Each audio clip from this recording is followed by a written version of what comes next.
시나리오를 읽는 시간에 시인, 영화인 백악기입니다. 오늘 또 고레다 히로카즈 감독의 걸어도 이름사판 박명진 선생 옮김 고레다 히로카즈 감독의 직접 쓴 소설이 되겠습니다. 오늘 7번째 시간이 되겠습니다. 결국 어머니는 좋아하던 슈크림에 손도 대지 않았다. 육가리가 상위에 남긴 슈크림을 물끄러미 바라보았다. 나는 간신히 찾아냈던 피난처를 쫓겨나듯이 어머니에게 빼앗겼다. 하는 수 없이 피우던 담배를 싱크대 거름망에 던져놓았다. 담배는 칙 하고 작은 소리를 내며 한 줄기 하얀 연기를 피워올렸다. 그리고 잠시 동안 낡은 환풍기 돌아가는 소리가 귓가에 맴돌았다. 물에 빠진 아이를 구하다가 형이 죽은 것은 당시에는 미담으로 회자되어 신문에도 사진과 함께 올랐다. 하지만 아무리 숭고한 죽음이라 한들 가족에게 있어서 죽음의 상실감은 마찬가지다. 당신의 대를 이을 거라 믿었던 아버지는 그 후 인생의 설계가 전부 어긋나 버렸고 어머니도 가장 자랑스러운 아들을 잃고서 괴로웠을 것이다. 나 역시도 집은 형이 대를 이어가라고 완전히 맡겨놓았기 때문에 내 멋대로 하고 싶은 일을 할 수 있던 터였다. 그렇다고 가업을 생각해서 의대에 다시 들어가기에는 나이를 많이 먹은 데다 그럴 능력도 없었다. 무엇보다 그 정도까지의 의리를 이 집에 대해서, 즉 아버지에게나 어머니에게도 가지지 못했다. 애당초 내가 그만두기 전에 이미 아버지가 나에게서 의사에 대한 기대를 접었기 때문이다. 당시에 나는 아버지를 보며 꼴 좋다고까지는 말하지 못해도 자업자득이라고 생각하던 터였다. 그 사고에 대해서 한 가지 마음에 걸리는 것이 있다면 왜 형은 마지막에 구두를 닦았을까라는 것이었다. 욕실을 청소했다면 이해가 된다. 하지만 언제나 내 담당이었던 구두를 닦고 죽었다는 데에는 작은 의문이 남긴다. 다만 어머니가 그러는 것처럼 그것에 무언가 형은 메시지가 있다고 느끼는 따위의 감상을 나는 딱 잘라 거부했다. 그런 일에 나의 인생이 좌우되는 것은 싫었기 때문이다. 그럼에도 나는 실제로는 보지도 못한 형이 구두를 닦아놓은 현관의 풍경을 몇 번이고 꿈속에서 보았다. 그때마다 괜히 부하가 치밀곤 했다. 쓸데없는 짓을 왜 해가지고. 꿈에서 깰 때마다 나는 침대에서 중얼거렸다. 결국 이러쿵저러쿵 고민한 끝에 어머니는 찹쌀 경단을 만들기 시작했다. 사스키와 무스가 어머니와 함께 손에 하얗게 묻혀가며 경단 만드는 모습을 거실에 들어놓은 채로 바라보았다. 더위도 조금 누그러져서 마당에서 들려오던 요란한 매미 소리도 언제부터인지 저녁 매미로 바뀌었다. 누나네 집과 마찬가지로 지금 우리가 사는 요스야의 맨션에도 다다미방이 없었다. 이렇게 반으로 접은 방석을 베개 삼아서 누우면 노부만큼은 아니지만 역시나 마음이 편안해진다. 몸을 뒤척이자 햇빛에 발에서 더는 새 것 같지 않은 다담이지만 그래도 어슴풀에 풀냄새가 풍겨왔다. 이제는 도쿄에서 거의 볼 수 없게 되었지만 내가 어렸을 때만 해도 다다미를 갈거나 창호지를 바르는 일은 신나는 이벤트였다. 다다미를 교체하는 동안 아버지는 마당에 의자를 내다 놓고는 다다미 아래에서 나온 옛날 신문을 읽었다. 아버지가 다 읽은 신문은 형과 내가 앞다투어 읽곤 했다. 누가 제일 먼저 창호지를 찢을까 하는 순서는 형, 누나와 함께 가위바위보로 정했다. 내가 이겼을 때에는 당시에 인기였던 만화인 내일의 조를 흉내내서 슈슉 소리를 내가며 펀치를 날려 창호지를 쌌다. 새로 창호지를 바르는 데는 어머니가 쌀을 삶아서 만든 풀을 사용했다. 걸쭉하게 풀어진 하얀 죽밥을 셋이서 손가락으로 찍어 먹던 기억도 있다. 물론 아무런 맛도 나지 않았다. 이 집에서 가족끼리 그런 공동 작업을 하지 않게 된 뒤로 꽤나 긴 시간이 흘렀다. 찢어진 맹장지와 창호지는 어머니 손으로 군데군데 수선되었지만 하얗던 색은 이미 칙칙해져서 집 분위기만 무겁게 가라앉혔다. 동그랗게 만들어서 이렇게 배꼽을 만들어줘, 엄지손가락으로. 어머니는 무스에게 당신이 시범을 보여주면서 하나둘 경단을 빚어간다. 소꿉장난이라도 하는 것처럼 사스키는 열심히 돕지만 무스는 요리라기보다는 점토놀이를 하는 데 가까웠다. 아까부터 별 모양이니 비행기니 먹기 안 좋은 모양만 만들어서 쟁반에 올려놓는다. 아스씨는 좀 전까지 함께 밖에 다녀와서 냉장고 앞에서 보리차를 마신 뒤로 어느샌가 둘로부터 떨어져서 어딘가에 가버렸다. 2층에 올라간 것 같지는 않았기에 다시 마당으로 나갔는지 그도 아니면 응접실 선반에 진열된 레코드라도 구경하는지 싶다. 이런 점이 그 아이를 두고 차갑다고 하는 연유일 테다. 뭐 만들어? 어머니가 무스의 손을 바라보자 똥! 이라고 외치며 무스가 한쪽 손을 높이 치켜들었다. 누구 먹으라고? 육가리와 나란히 싱크대에서 접시 씻고 있던 누나가 돌아보며 웃었다. 어머니도 방금 전까지 짓고 있던 심각한 표정은 거짓말처럼 사라지고 소리내서 웃는다. 찹쌀 경단은 우리 집 단골 간식이었다. 형은 아버지의 명령을 굳게 지켜서 부엌에는 얼씬도 않았지만 나는 지금 무스가 하는 것처럼 누나와 함께 곧잘 도왔다. 그리고 역시나 똥 모양 같은 경단을 만들어서는 어머니와 누나한테 혼이 나곤 했다. 배꼽 만드는 것을 잊어서 가운데가 채 익지 않고 반죽 상태로 남은 경우도 자주 있었다. 내가 맛이 없어서 베트남인 어머니는 아무렇지도 않게 그것을 집어서 다시 냄비 안으로 넣고는 삶으면 괜찮아라며 웃었다. 너글너글하다고나 할까?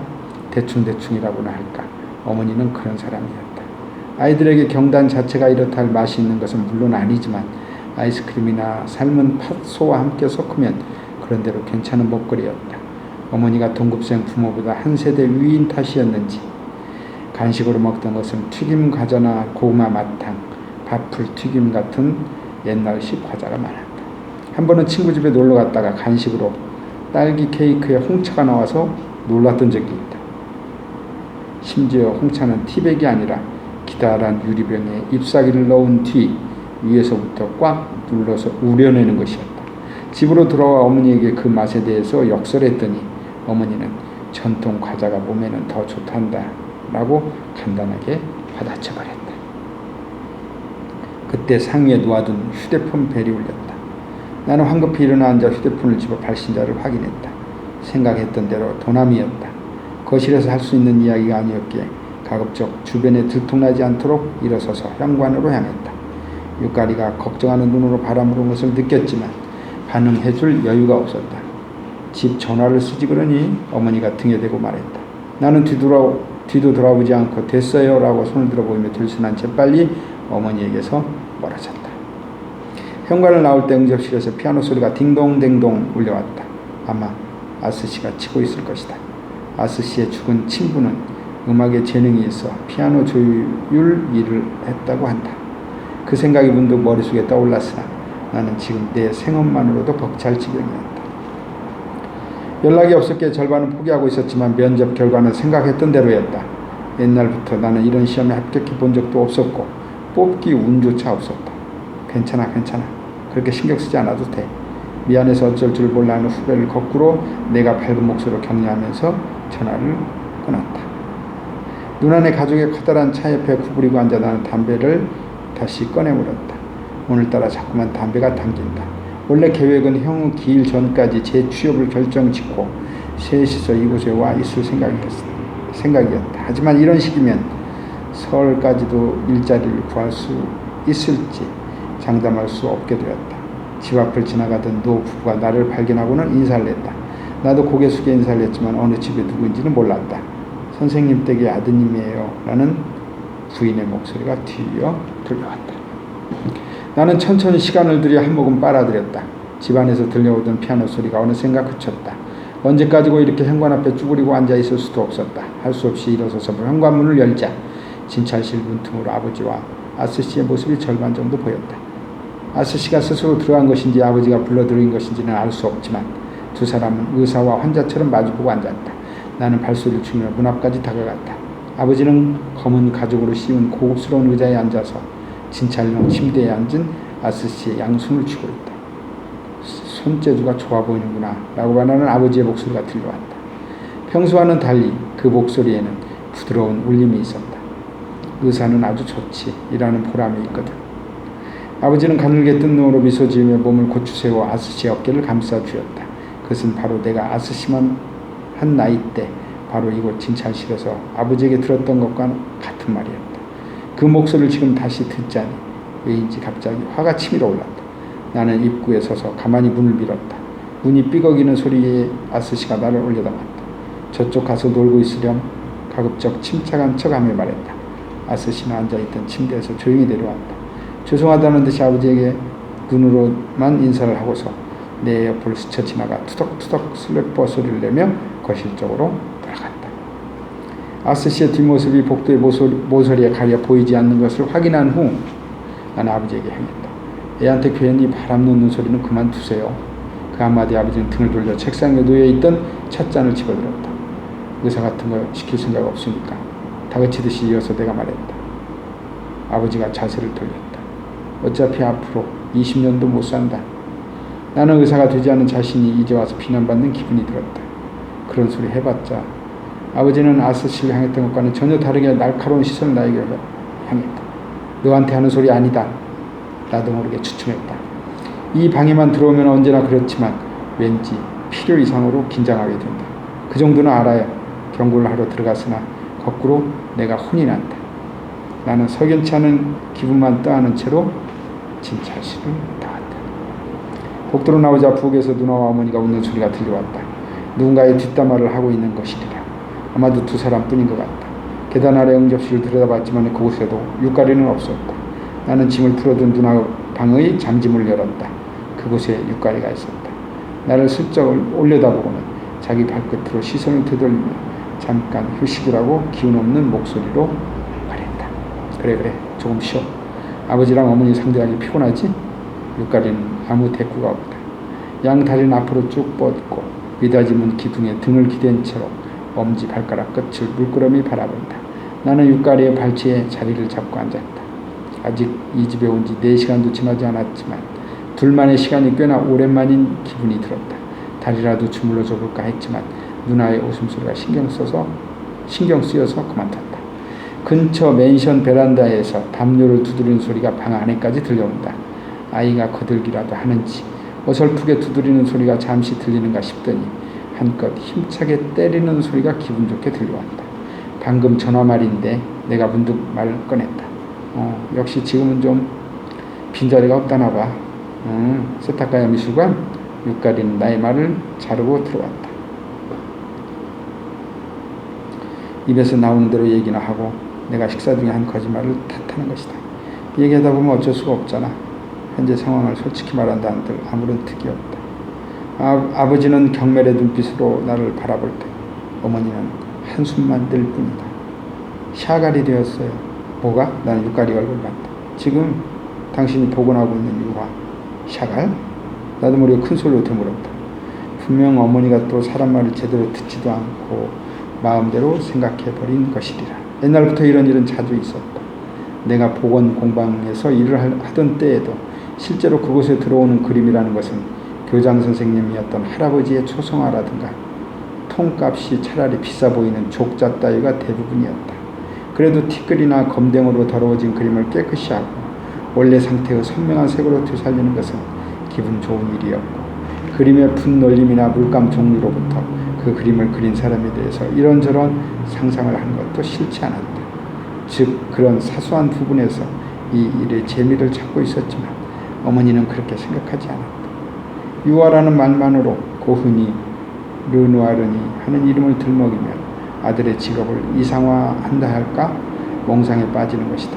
그런 어머니였기에 이제 와서 샤갈이 튀어나온다 한들 전혀 놀랍지도 않다. 형이 의대에 들어갔을 때도 벌써 의사라도 된 것처럼 호들갑이었고 인턴으로 일하는 병원의 이름이 텔레비전 뉴스에 나오거나 하면 형이 관계된 것은 아닌가 하고 그때마다 좋아했다가 걱정했다가 그랬다. 어머니는 무릇 그런 걸로 살아가는 분이리라. 어느덧 매미 울음소리도 사라졌다. 그 때문인지 밖에서 놀던 아이들 목소리가 오히려 크게 들리는 것 같다. 어두워지기 전에 다녀오자고 나는 어머니와 유가리, 아스시와 함께 형 성묘에 나섰다.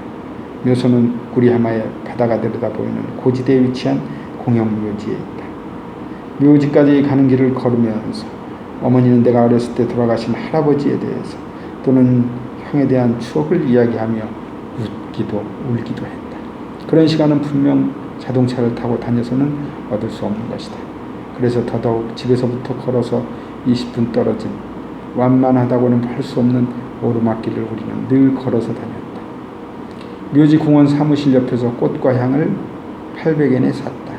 옛날에는 이런 꽃이 300엔이었는데 거스름돈을 지갑에 넣으며 어머니가 다시 한번 불평을 한다.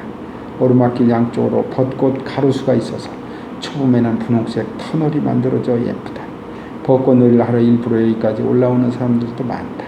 다만 형 외에도 이곳 묘지에 잠들어 있는 할아버지나 할머니의 기일은 모두 겨울이어서 사실 이곳에서 벚꽃을 본 적은 별로 없다. 아버지는 술이나 마시고 유행가 하나 부르는 것뿐아니냐라고 벚꽃놀이 따위는 애당초 경멸했기에 가족끼리는 온 적도 없었다. 그렇게 말하던 아버지가 바로 벚꽃 피는 시기에 돌아가신 바람에 성묘를 갈 때마다 우리는 벚꽃놀이로 혼잡한 사람들 사이를 헤치고 가야 하는 처지이니 얄궂은 노릇이다. 묘지에서 내려다보이는 바다는 무척이나 아름다웠다. 그래서일까 묘비에 새겨져 있는 문구도 바다와 함께 잠들다 라든가 바다로 돌아가라 라든가 어딘가 색다른 것이 많다. 물고기나 요트 그림이 새겨진 묘비도 여기저기 보인다. 아스시는 그런 묘비를 찾아내서 가까이 들여다보고는 그 비문을 하나하나 되뇌며 걷는다. 바다로부터 불어오는 바람에 산의 나무들이 잎사귀를 뒤집어 흔들면서 하얀 파도를 만든다. 마치 살아있는 것처럼 움직이는 그 모습을 볼 때마다 어린 시절에 읽었던 미야자와 겐지의 동화가 떠올랐다. 어머나, 누가 꽃을? 제일 먼저 묘비 앞에 도착한 어머니가 놀란 표정으로 우리를 돌아봤다. 묘소 앞에는 누군가가 꽂아놓은 해바라기가 바람에 격하게 흔들렸다. 사무소에서 파는 꽃은 모두 국화뿐이어서 분명 일부러 꽃집에서 사가지고 온 것이다. 유기의 시인가? 조금 의아한 얼굴을 하며 어머니가 형수의 이름을 떠올렸다. 근데 여기까지 왔으면 집이라도 들렀겠지. 그것도 그러네. 라며 어머니는 다시 생각을 되돌렸다. 요시오군인가?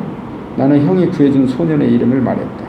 소년이라고 해봐야 그로부터 벌써 15년이 지났기에 지금은 25살이 되었을 것이다. 걔는 이런 거 할지도 몰라. 어머니는 냉정하게 잘라 말하고 해바라기를 양손으로 뽑아내서 잔 뒤로 던졌다. 그걸 빼버려요? 나는 놀라서 어머니에게 물었다. 좁아서 안 들어가지 않니? 묘비를 가리키며 어머니가 성가시듯이 말하고는 내가 들고 있던 나무 수통에서 국화를 꺼내 정성스럽게 둘로 갈라 꼬지에 넣었다. 어머니는 본 적도 없고 알지도 못하는 누군가가 당신의 아들과 관계 맺기를 거부하듯 굳은 표정을 지었다. 그 눈빛에서 어머니의 형에 대한 강한 집착이 느껴져서 소름이 돋았다. 어머님, 제가 향을 육갈이가 손을 뻗어 어머니로부터 향을 받아 불을 붙인다. 그동안 어머니는 국자로 묘비에 물을 끼얹기 시작했다. 오늘은 하루 종일 더웠는데 기분 좋지? 응? 물이 묘비를 타고 흘러내려간다. 그 순간 요코야마라고 쓰인 잿빛 글씨가 까맣게 빛나고 물은 계속해서 아래로 흘러내려갔다.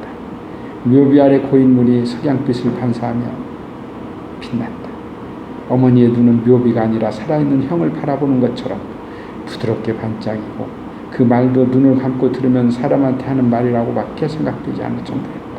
자세히 보니 어머니는 립스틱까지 옅게 바르고 있다.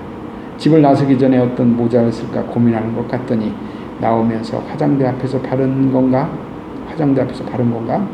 마치 오랜만에 연희를 만나러 온 아가씨 같았다.